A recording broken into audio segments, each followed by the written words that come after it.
बाबा सम्झाउनुहुन्छ, म पनि ड्रामाको बसमा छु। यस्तो होइन ड्रामा बिना केही गर्न सक्छु। होइन बच्चाहरू बिरामी पर्छन्। यस्तो होइन म ठिक पारिदिन्छु। अपरेसन गर्नबाट छुटाउँछु।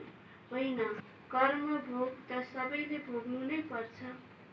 तिमी माथि त धेरै बोझ छ, किनकि तिमी सबैभन्दा पुराना हौ। सतो प्रधानबाट एकदम तमो प्रधान बनेका छौ। अब तिमी बच्चाहरूलाई बाबा मिल्नु भएको छ, त्यसैले बाबासँग वर्षा लिनुपर्छ।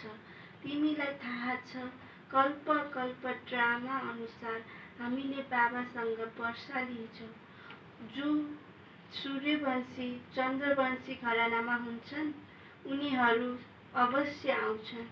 जो देवता थिए फेरि शूद्र बनेका छन्, फेरि उनीहरू नै ब्राह्मण बनेर दैवी सम्प्रदाय बन्छन्।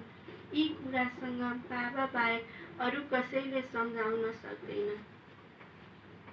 बाबालाई तिमी बच्चाहरू कति मिठा लाग्छौ भन्नु होइन कि प्राणायाम आदि गर्नुहुन्छ।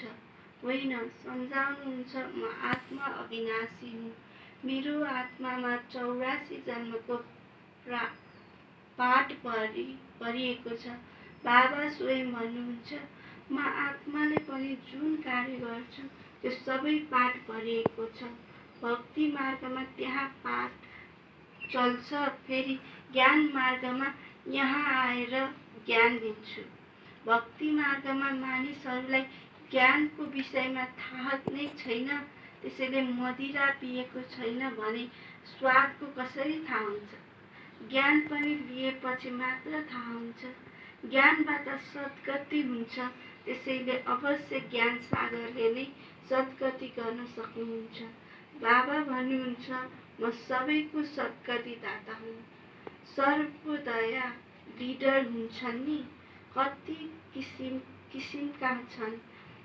वास्तवमा सबैमाथि दया गर्ने त बाबा हुनुहुन्छ।